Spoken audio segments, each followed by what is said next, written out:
امام حسین علیہ السلام نے 9 تاریخ کی رات کو یزیدیوں کو مہلت دی یا اپنے لیے مہلت لی؟ جو لفظ آپ کو مناسب لگے وہ لیجئے۔ امام حسین نے 1 رات کی مہلت لی۔ علماء سے پوچھتے ہیں، علماء بیان کیجئے امام حسین نے 1 رات کی مہلت کیوں لی؟ کہا عبادت کے لیے۔ دوسرا پہلو کیا ہے؟ کہا ہو سکتا ہے کچھ لوگ ہدایت پا جائیں ان کے انتظار میں۔ 2 ریزن، شعراء مزاج لوگ ہیں تو یہ بھی بتا دوں تیسرا ریزن بھی۔ وہ کہتے ہیں کہ امام حسین کا جتنا بھی فدا اور ذبیحہ تھا 6 مہینہ مکمل ہونے میں علی اصغر کے ایک شب کی کمی تھی، ہے نا؟ یہ تینوں ریزن ایک ہی تسبیح کے دانوں میں ہے میرے عزیزوں۔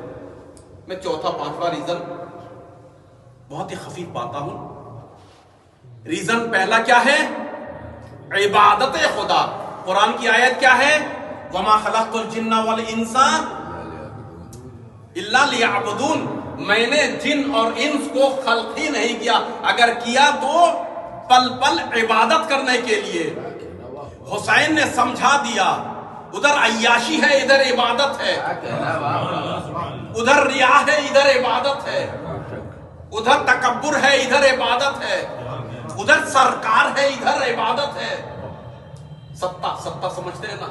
ادھر گھمنڈ ہے ادھر عبادت ہے۔ میرے عزیزو، وقتی طور پر عبادت کو کچل سکتے ہو مگر ابدی طور پر فتح عبادت کی ہوتی ہے۔ پتہ نہیں میں سمجھا پایا کہ نہیں؟ آپ کسی بھی استھان کو بلڈوزر سے مسمار کر دو تاکہ عبادت نہ کر پائیں، وقتی طور پر آپ کامیاب ہو سکتے ہیں مگر ان عابدوں کو مار نہیں سکتے، مٹا نہیں سکتے، اسپرٹ اور روح کو دنیا سے ہٹا نہیں سکتے۔ تو ریزن کیا ہوا؟ پہلا، امام حسین نے مہلت کیوں لی؟ بس آخری جملہ، اس لیے کہ عبادت کریں، ہے یا نہیں؟ کربلا میں جتنے بھی امام حسین کے ساتھ ہیں سب حسینی ہیں، ایک تسبیح کے دانے ہیں، یعنی ایک روح نہضت حسین ہے۔ بس کوئی ہاتھ ہے، کوئی پیر ہے، کوئی آنکھ ہے، کوئی سر ہے۔ یہی وجہ ہے ہم 5 آدمی ایک رائے نہیں رکھتے۔ ابھی میں کہوں بھائی ایسی لگانی ہے اور اس کو ایسے بنانا ہے، ایک آدمی کہے گا ایسے تھوڑا بڑھا لو، تھوڑا ایسے کر لو، یہ شیپ ڈال لو، ہے یا نہیں؟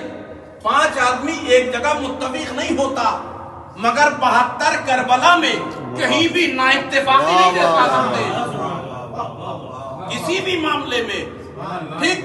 لہذا سب کے سب حسین ہیں۔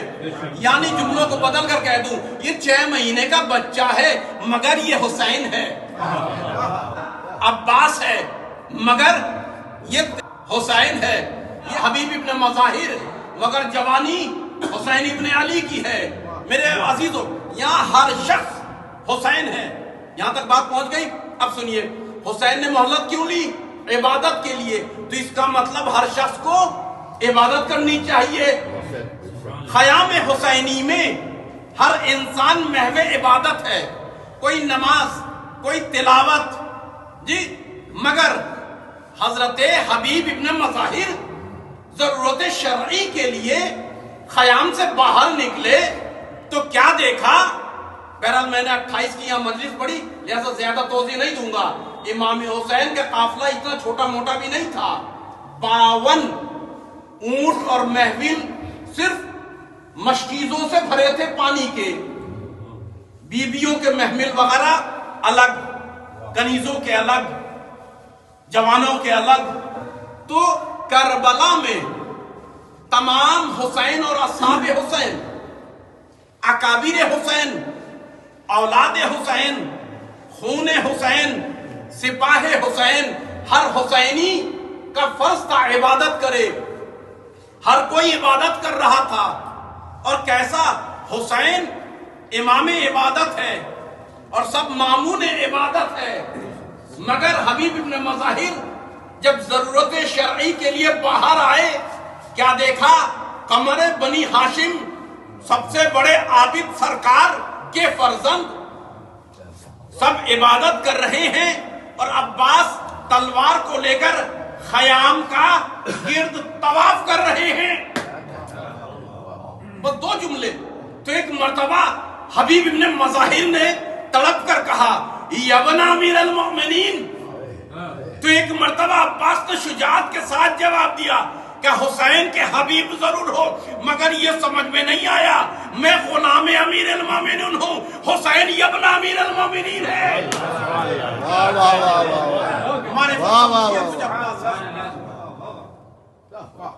میرے آقا کے دوست حبیب میرے آقا ہیں ابن امیر المؤمنین، میں غلام امیر المؤمنین.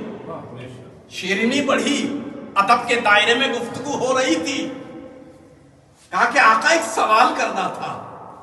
حبیب ابن مظاہر فرمائیے کیا بات ہے؟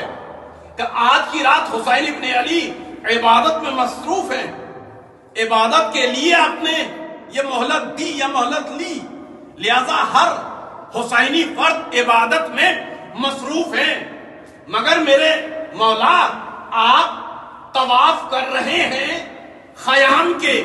تو ایک مرتبہ عباس نے 2 جملے کہے. کہا حبیب ابن مظاہر دنیا کعبے کو کعبہ سمجھتی ہے اسی لیے مکے میں حاجی رہ گئے، میں حسین کو کعبہ سمجھتا ہوں اس لیے حسین کے پیچھے پیچھے آ گیا. دنیا کعبے کا طواف کر رہی ہے، حاجی کہلاتی ہے، میں حسین کا طواف کرنے کے لیے کربلا چلا آیا. یاد رکھو جو قرآن تلاوت ہو رہی ہے خیمے کے اندر علی کا لاڈلا عباس پہرا بھی دے رہا ہے، قرآن کی تلاوت بھی کر رہا ہے، کیونکہ نانا کی حدیث ہے حاجیوں کی خدمت کرنا حج سے زیادہ افضل ہے، عابدوں کی خدمت کرنا عبادت سے زیادہ افضل ہے. لہٰذا میں دوہری عبادت کر رہا ہوں، قرآن بھی پڑھ رہا ہوں، محافظ قرآن کی حفاظت بھی کر رہا ہوں.